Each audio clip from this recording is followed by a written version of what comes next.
I ended up getting sober. It wasn't until I got into a really bad car accident Were you drinking? Did you hurt anybody? I did. Just you want to get sober? No, I don't think so. It's hard to have a connection with your old man when, there's not a meeting of the minds. Yeah. And I know that hurts you. I was always searching for home. Before you leave this podcast, you're going to tell me why you got jumped. Oh. That is the only thing I want to hear. And I can tell you now. This is the We're Out of Time podcast. Sitting to my right, the man who revolutionized addiction recovery treatment, Richard Taite. I'm Jason LaChance, a certified addiction recovery coach, and our guest today, Cristal Aguirre. Thanks for joining us, my friend. Hello, thank you for having me. It's so nice because we've known each other, 6-7 months, but virtually. Right. So it's nice to meet in person. Yes, I was. When I saw you outside, I was like, wow, he's really tall. Yeah, I did not know that you were that tall. I was like, oh, okay. It doesn't come up usually in conversation, but we're going to kind of dig through the whole entire journey. Don't you want to hear that? Absolutely. Don't you want to hear what it was like? Yes. I mean, I want to hear what it was like, and then what happened, and what it's like now. Don't you? Yeah. What was the introduction for you? What was kind of going on where that curiosity became substance use, abuse, into addiction? I think when I was in high school was when I got exposed to everything. What's everything? Which was alcohol, ecstasy, weed. What else? I think that was it around that time. Cocaine wasn't until after high school. Oh, okay. But I think it was more so, no. I think it was more so towards the end of like my senior year. That's when I started to want to be part of the cool kids. And I think I always wanted to fit in with the cool kids, but I just never did. And I didn't realize that the cool kids were the types who just like get in trouble all the time. Lame. Yeah. And now you realize that's what's cool changes. Yeah. Right? And those guys are all in either jail, prison, rehab, or mental hospitals. Or doing the same thing. 17. Or they peaked at 17. Well, when my parents are from Mexico. So when they came here, I think they were 18. They had just gotten married. And then a year later, they had my sister. And then 9 years later, they had me. So I think the times changed a lot, but I think what never changed for them was working. So they weren't ever home. They were always working. And my sister was the one who had to take care of me. So she was my mom, pretty much. And I definitely want to say this, that I love my parents. And I know that they did the best that they could and knew how. They were kids themselves. And they never learned about, emotional intelligence. They never learned about mental health stuff. They never learned anything about that. And in our culture, that's non-existent. They'll make fun of you if you're if you're sad. Like, what are you talking about? You're fucking depressed. Go clean or do something, That's right. So I think I was the first one in my family who had ever decided to not decided, but to choose to talk about it. And I remember vividly, I had gone to the doctor one day because I was depressed. I had gone through this really traumatic experience with friends who I ended up getting jumped by a couple of friends who were my friends. They were girls. And after that, jumped by girls? Mm-hmm. Where was this? This was on a parking lot outside of a theater. Where? What city? In La Puente or West Covina. I think it was West Covina. We were jumped by a group of girls. Yeah, who were my friends. Who was the boy involved? The guy at the time, he was my ex-boyfriend. And shut up.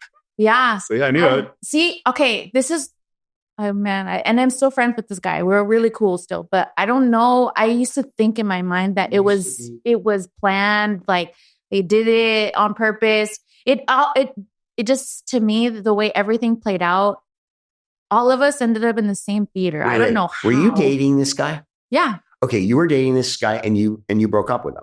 No. Oh, you didn't break up with him yet? Well, after that, yeah. Like after all that happened. So this guy, will you tell me what happened? I mean, this is pissing me off. I need to know.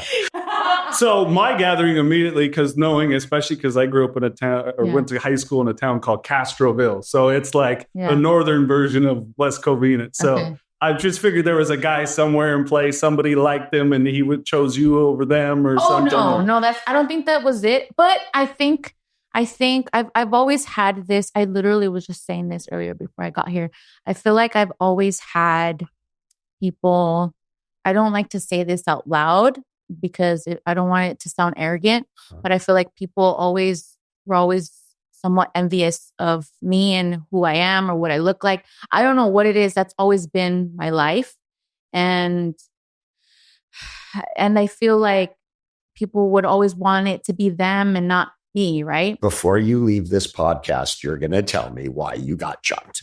Oh. That is the only thing I want to hear. And I can tell you now. I can tell you now. You know, it's. I feel like maybe I wasn't that good of a friend around that time. I was probably really, really arrogant.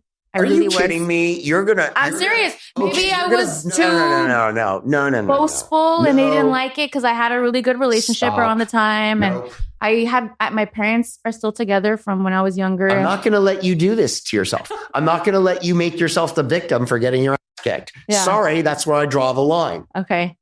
Try again. That ain't happening. I was probably a bit. I think that's really it.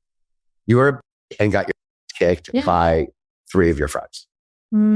It was it 3? Yeah. It was 3 sisters actually, and their mom.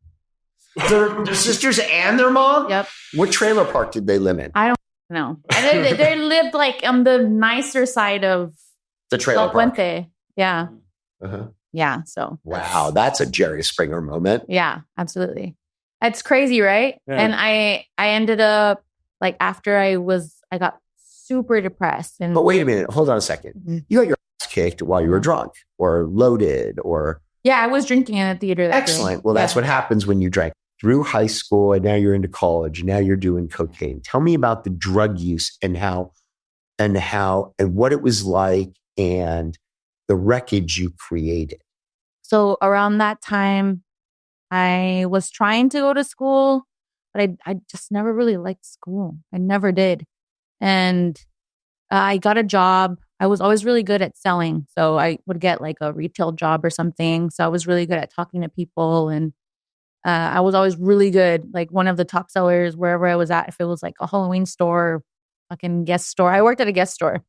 And after that, like when I worked at the guest store, there was a man who approached me and he was a photographer. And he was like, hey, I love your look. I would love to shoot you.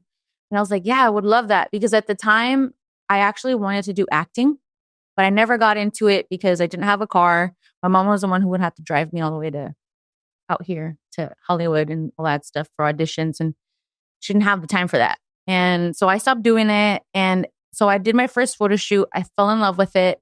So I got into modeling. But because of, I guess, what I look like, I didn't really fit into like, what is it? Like catalog stuff or anything like that. I got into import modeling. Import modeling? Yeah, like what's that? Car stuff, car modeling. Oh, okay. Yeah. And in that industry, everyone's always drinking. So there was alcohol everywhere all the time. And I think it was before that is when I first tried cocaine, but I wasn't doing it often. Were you smoking it? I wasn't smoking. Have you ever smoked it? No. Have you ever shot it? No. Have you ever shot any drugs? No. Okay. Yeah. And so when you were doing cocaine, you were doing it with guys, right? Yes, and girls. And girls. Mm-hmm. Did guys ever hold that against you? Keep drugs from you for sex? Did they do that? No. Mm-mm. Not once? No. Okay. Well, you're lucky. That happens to everybody. Can I just tell you, you started off by saying this and you were very insistent on saying it. Yeah. You made it a point twice to talk about how your parents did the best they could. Yeah. Can I tell you how I resolved that for me? Because my parents were idiots. Yes, please. Okay.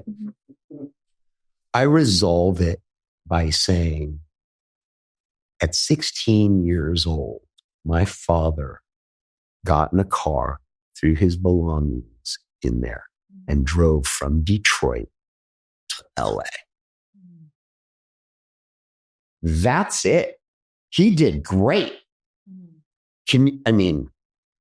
I'd want to light myself on fire if I was born in Detroit, right? I mean, that wasn't a good time for him. I got to live 58 years in LA, and who knows if I would have had the courage to come out. I don't know. So when you think about your parents at 18, coming from another country, probably not speaking English, and if they did, not well, with probably little to no money, no way to make a living, nowhere to live. Okay. Yeah. Your parents are stars because you can always tell a good parent by their children. And I can't imagine your parents not being extremely practical. So your parents, you don't ever have to qualify that again because your parents are star players. Okay. All right, man. Back to me. That almost made me emotional right now. Well, you're close with your father, right? I don't really have. I love him, but we've never bonded. I feel like we don't really talk like that because we would bond over alcohol. Because that's not him. Yeah. Is he? Well, I'm sorry. Wait. What did you say? She say he does alcohol? We would bond over alcohol. And is he still drinking? Yeah. Does he want to get sober? No, I don't think so. Will you do me a favor? If he ever wants to get sober, will you call Jason, and Jason will have him put on the phone with me so that we can, deal with this once and for all. Yeah. Okay. Because it's hard to have a connection with your old man when, there's not a meeting of the minds. Yeah. And I know that hurts you. Yeah. I think,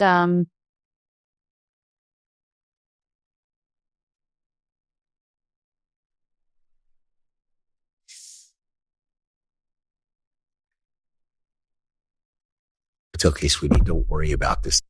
I think both of them,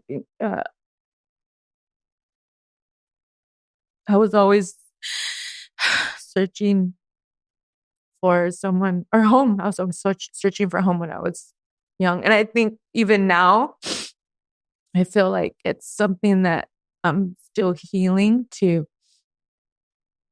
make sure that what is it? I think it's called reparenting yourself. And that's why I say that I know that they did it the best that they could. Can I tell you what you're feeling right now? Yes. So we're hardwired to love our parents. We'll never love our parents the way our parents love us. Okay. But we're hardwired to love our parents. And I did the same thing you did. I would get immeasurably distressed. Yeah. I would be beyond consolable because I fantasized about the parents that I wanted instead of the parents that I had. And once I understood that they actually did do the best they could. I mean, you remember what it was like at 18. I mean, you didn't know anything. Yeah. Okay. These are two kids. Yeah. At 18. Right? I mean, they really did great. Oh, yeah. Great.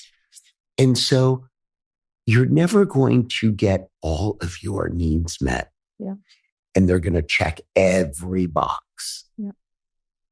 But the high level from 30,000 feet, great job. Great job. And I'm sorry your dad can't really connect with you.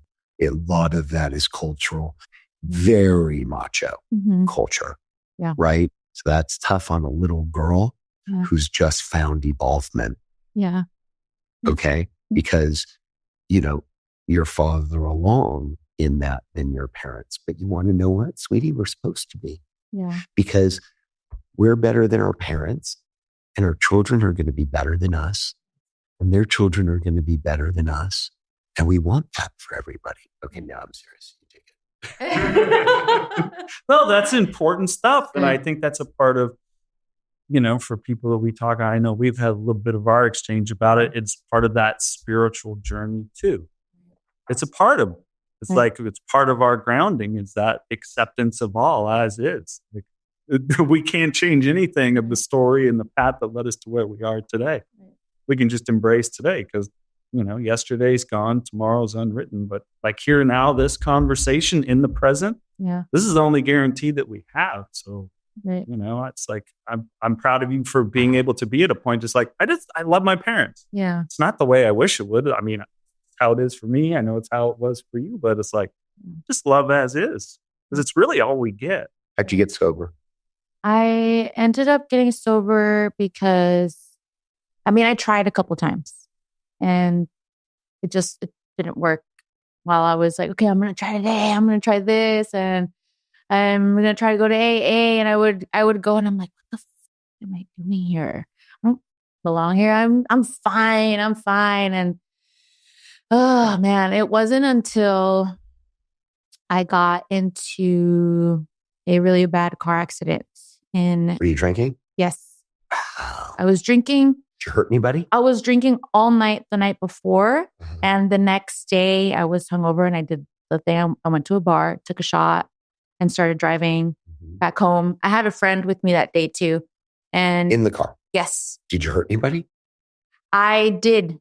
I didn't, you know, kill anybody, but that's why I got pushed more toward like getting sober.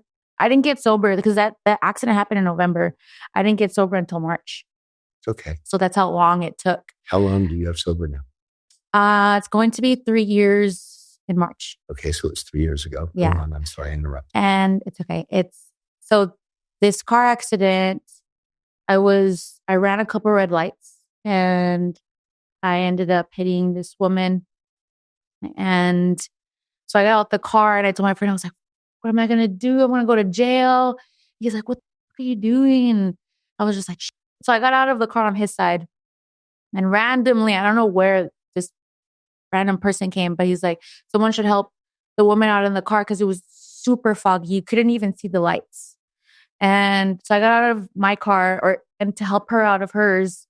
And she was talking to me in Spanish and she's just like, ¿Qué pasó? Like telling me what happened. Like, no, ¿qué pasó? No sé. Like she was just startled, you know, and I took her out of the car and I just was telling her, I'm so sorry. I said, perdóneme. Like I told her, forgive me. I was like, perdóneme. No, es mi culpa. I told her it's my fault.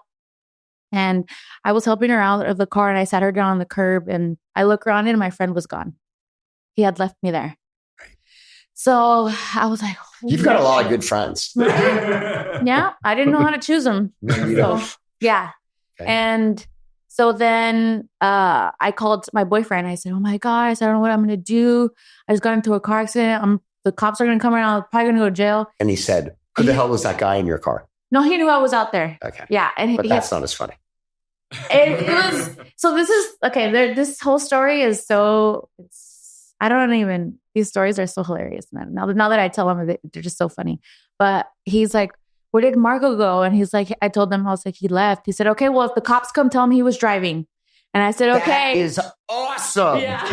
That is awesome. Right? Yeah. Is that your current boyfriend? Yes. I like him. Yeah. And he's actually the reason one of the biggest reasons I ended up getting sober. But good.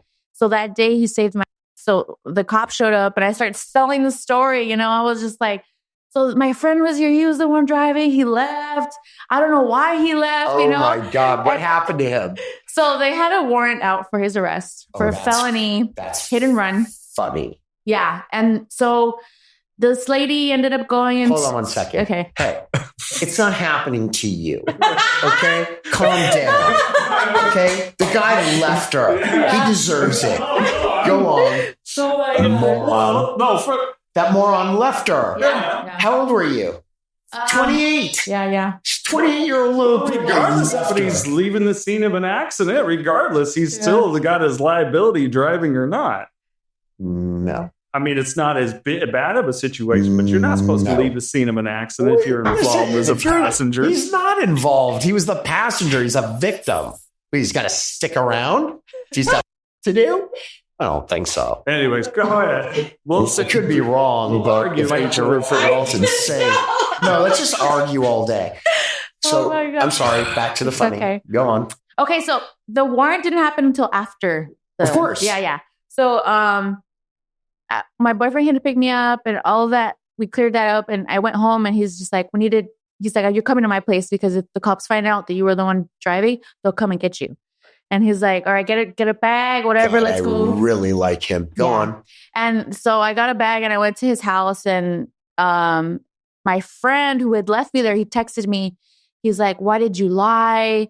You told them that I was driving. He's like, you put my life in danger and all this and that. And I was just like, oh my God, shut up. I was like, you were the one buying me drinks last night. So he actually was telling me, he's like, oh, let's get a room and this and that. I was like, I'm not getting a room with you, bro. I need to go to my boyfriend. We're doing something tomorrow. And I ended up drinking more and just, we ended up passing out in the car. But, this guy's trying to sleep with her. Yeah. Pump her full of cocktails. Something. She gets into an accident. Yeah. You know what? It's bad. Yeah. But it's not selling crack to children bad. No, it's not. Well, it's kind of the dude's karma too. It's like you knew that your friend had a man and here you are trying to do some nefarious stuff. Now, this is a perfect example of friendship. Okay? We're co-signing all your bad behavior. Yeah. Right? Right. That's what friends do. Okay. Move along. So then I was like, I felt bad because I was like, okay, this guy has a family. At the time, I had just left the job I was working at. I was working at an animal hospital for like 5 years. And I was actually drinking on the job and doing cocaine on the job. Did you shoot any of the animal tranquilizer? I did not. They had cameras everywhere. I don't think there was any way I could do that. And they want all the drugs. Definitely a way they can do that. I'm not smart enough to do that. I could not. There's no way. If I had a nickel for every veterinarian that I've treated, I'd be living in Lower Bel Air. I'm not even kidding. Oh my God. All right, go on. That's hilarious. Oh my gosh. So he was a coworker of mine from that hospital. And so he called, or he didn't call me, he texted me, right? And I was just like, I need to tell the truth. So then I called the officer who was on my case and I told him, the story. I said, hey, sir, I wanted to tell you actually that I was the one driving. And he's like, oh my God. He's like, why did you lie? Who did you tell this to? The police officer. The one who had wrote down the report and all that stuff when he got there. I called him and I told him the truth. I said, I was the one driving. And I said, it wasn't him. And he's like, why did you lie? I was like, I was scared. I was like, I just got in a car accident. My friend just left me there. The woman, she was hurt. She'd only speak Spanish. So I had to translate for her. And, and he's like, you were drinking, huh? And I said, yeah. He's like, I could smell it on your breath when I was talking to you. And I was like, oh my God. And he's like, yeah, I hope you learned your lesson. He's like, because you could have killed somebody. You could have killed your friend. You could have died, or everyone could have died, And I was just like, what, man? He's right. And he's like, well, now I'm going to have to figure out what I'm going to do because we already had sent out the paperwork for your friend for the felony warrant. So we're going to have to do something and like give you something. I don't know what ended up happening. I think they ended up giving me a ticket for like resistance of arrest or something like that. So then I had to go to court for that. And I texted not my friend anymore, but that guy. I said, hey, man, like, I just want you to know, I ended up calling the officer. I told him the truth. And I know that you have kids and stuff. I know you don't deserve that. I said, but this is the end of our friendship. We're just, you go our separate ways. You do your thing and I'm going to do mine. And then he's like, sure, that was it, right? And so I went to court for that and they had assigned me to do AA meetings. What else did I have to When do? did you realize you could sign your own cards? I didn't. I actually went. Do you know it's funny? Nobody figures that out. Nobody. No. And you people don't know what I'm talking about. Go on. Yeah. So, I mean, we could explain. So, That's not. Go on. so after AA, I ended up getting my case dismissed, and months later, I actually recently, a couple months ago, that guy messaged me because I had blocked him on social media. He had sent me an email, and he sent me like an apology, pretty much. He was like, "Hey, I just wanted to say I'm so sorry about everything, and this and that, and you know," he's like, "I know it was crazy, and we were just, you know, walling out," and I was just like, "Yeah, man, like it's cool." He's just checking to see if you're still single. This guy's 15 minutes are up. I think actually he has a girlfriend now, and like he's in a happy relationship. Oh, like, he's got a girlfriend, but Yeah. you got a boyfriend, and it didn't keep him from trying to get a room. right? Okay, it doesn't matter that he's got Yeah. a girlfriend. I believe that he's probably also trying to be a better person himself, which is why he decided to maybe send an Oh, email. how sweet of you to think that. And Okay. well, I think as long as he's like, that's it, and it's cool, and you're like, thank you, and Yeah. then it's like from there, no more Yeah. contact, then Yeah. yes. But if it's like, and we should get together for coffee, then it's like, And actually, you know check what's your- interesting? I actually sent him a link to one of my podcasts that I did, and I talk about the story. So I said, Ah. "Hey, you should listen to this podcast because I talk about that night." Did you ever go to rehab? You didn't.